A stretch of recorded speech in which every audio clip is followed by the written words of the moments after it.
Assalamualaikum warahmatullahi wabarakatuh.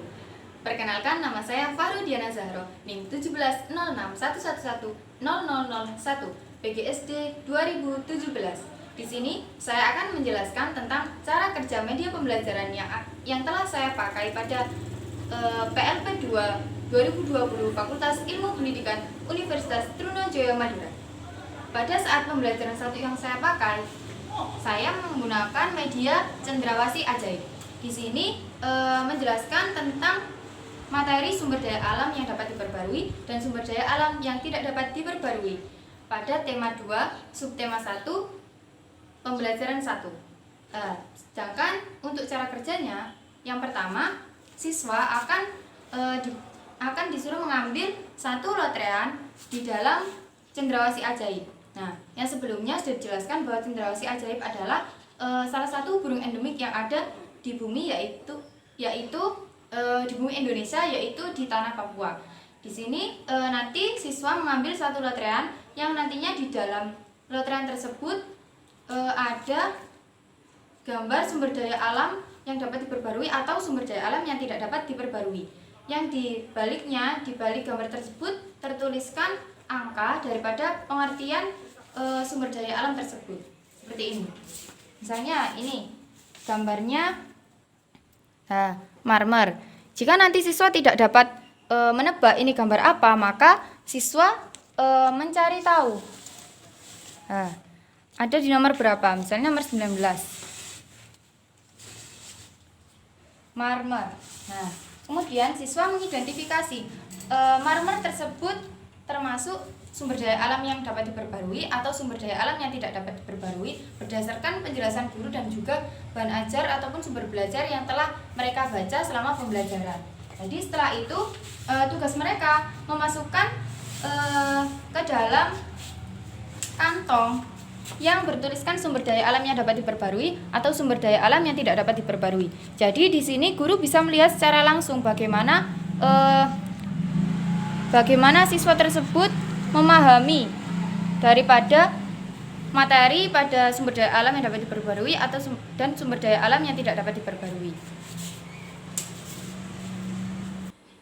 Untuk media pembelajaran yang kedua, saya menggunakan tema 2, subtema 2 pembelajaran 1, yaitu materi tentang bahasa Indonesia, IPS, dan juga IPA.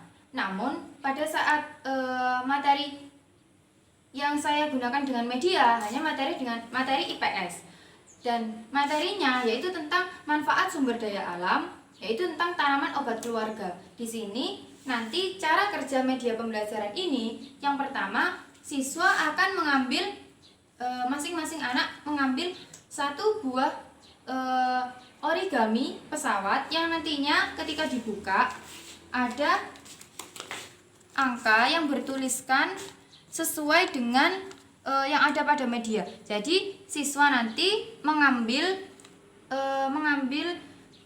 satu media, misalnya seperti ini. Nomor 12. Siswa mengambil gambar nomor 12. Nah, ini nanti gambarnya jahe. Kemudian manfaat daripada jahe ada di belakang gambar tersebut. Nah, seperti ini.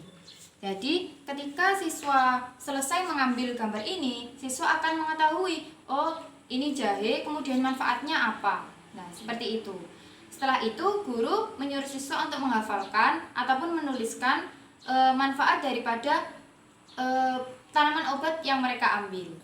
Tantangan yang saya temui ketika pembelajaran luring atau offline atau tatap muka kemarin ketika pembelajaran 1 dan 2, yaitu siswa cenderung diam. Mereka itu kurang aktif karena memang sudah lama tidak sekolah ataupun lama menatap HP. Nah, ketika ada pembelajaran secara tatap muka, mereka akan menyesuaikan diri. Seperti perlu adaptasi lagi bahwa mereka sudah pembelajaran secara offline. Nah, ketika saya menggunakan media juga, meskipun medianya itu saya rasa itu sudah cukup bisa diterima, bisa dipahami oleh siswa, namun pemahaman mereka itu tidak bisa disamakan karena memang ketika proses pembelajaran cara mereka memahami sesuatu itu juga berbeda. Seperti mereka ada yang cenderung memiliki karakter visual, kemudian audio, kemudian ada lagi yang audio visual. Nah, untuk kemarin yang saya pakai itu menggunakan rata-rata menggunakan visual. Jadi apa yang mereka lihat kemudian bisa dimanfaatkan secara langsung. Bagaimana cara kerjanya? Nah, otomatis mereka semuanya saya ratakan menggunakan karakter visual. Sedangkan guru itu tidak mengerti bagaimana karakter belajar siswa. Mereka itu lebih senang visual, audio visual, ataupun audio saja. Nah, untuk guru ketika pembelajaran mungkin bisa dianalisis terlebih dahulu apa yang siswa butuhkan ketika pembelajaran. Mungkin bisa dikombinasi antara visual, audio visual, dan juga audio. Kemudian permasalahan yang saya temui ketika pembelajaran tatap muka kemarin itu siswa cenderung kurang bersemangat. Artinya mereka itu seperti kurang tertarik dengan, meskipun saya sudah menggunakan media, tapi mereka itu kurang tertarik bagaimana caranya saya itu memberikan pembelajaran sehingga mereka itu senang. Nah, untuk itu padahal sebelumnya saya itu sudah memberikan nyanyian, menyiapkan psikis dan fisik siswa sebelum memasuki pembelajaran seperti ini. Selamat pagi, apa kabarmu? Mereka menjawab, baik. Selamat pagi, apa kabarmu? Baik. Selamat pagi, selamat pagi. Selamat pagi, apa kabarmu? Baik. In anta sa'idun taufikiyah thayyibah. In anta sa'idun taufikiyah thayyibah. In anta sa'idun wa qalbuka masyhurun. In anta sa'idun taufikiyah. Mereka jawab thayyibah. Lah, seperti itu. Mereka itu sudah bersemangat, namun di tengah-tengah itu mereka terkadang seperti jenuh. Bagaimana saya itu bisa membangkitkan semangat mereka kembali. Jadi saya memberikan ice breaking di tengah-tengah pembelajaran seperti ini. Semangat pagi, pagi, pagi, pagi, semangat pagi. Oi, oi, oi, oi. Ya, nah, itu merupakan salah satu contoh bagaimana guru harus secara tidak langsung harus peka bagaimana apa dan solusi ketika pembelajaran tersebut tidak sesuai dengan yang kita harapkan. Jadi harus siap siaga seperti misalnya dengan ice breaking. Kemudian misalnya siswa itu kurang tepat menjawab suatu permasalahan ataupun hipotesis yang sedang dilaksanakan ketika pembelajaran. Nah, guru harus bisa membenarkan bagaimana pemahaman yang harus mereka pahami. Seperti itu. Jadi guru tidak membiarkan. Misalnya kemarin itu saya temui ada yang memasukkan gambar itu tidak sesuai dengan tempatnya. Misalnya sumber daya alam yang dapat diperbarui, itu mereka memasukkan ke dalam sumber daya alam yang tidak dapat diperbarui. Otomatis persepsi mereka terhadap suatu materi itu kurang benar. Jadi guru secara langsung harus membenarkan bagaimana pembelajaran tersebut bisa selaras dengan tujuan pembelajaran yang sedang guru laksanakan. Gitu. Selanjutnya, pada saat pembelajaran daring seperti pada masa pandemi COVID-19 seperti saat ini, rata-rata ketika saya bertanya kepada guru di SD, itu mereka guru-guru itu banyak mengeluhkan bagaimana caranya mengkondisikan siswa atau mengawasi siswa pembelajarannya itu sudah mereka pahami atau belum. Karena kenapa? Ketika guru hanya memberikan materi ataupun soal, itu terkadang kesulitan dari siswanya sendiri. Misalnya siswa juga di rumah itu tidak semuanya orang tua itu bisa mengawasi. Iya, kalau memang orang tuanya itu di rumah terus atau tidak bekerja. Ketika orang tuanya bekerja, orang tuanya, ayah ataupun ibunya itu bekerja, mereka itu terkadang ada yang ikut mbahnya ataupun ada yang ikut pamannya ataupun bibinya yang rata-rata memang sepertinya misal orang desa itu banyak yang kurang paham mengenai pembelajaran daring. Jadi ketika siswanya itu tidak ada yang mendampingi dan juga tidak mengenal teknologi, misalnya tidak adanya HP Android, mereka akan kekurangan kekurangan fasilitas ketika guru mengadakan pembelajaran daring. Nah, untuk permasalahan kedua itu dari orang tuanya. Terkadang orang tua itu tidak paham apa materi yang sedang guru inginkan orang tua mengajarkan kepada siswa. Jadi ketika guru memberikan soal, terkadang itu dari orang tua itu tidak bisa mendampingi siswa. Jadi siswanya itu banyak mengeluh, misalnya begini, orang tua saya tidak tahu Bu, bagaimana saya harus bertanya ketika ada pembelajaran daring seperti ini.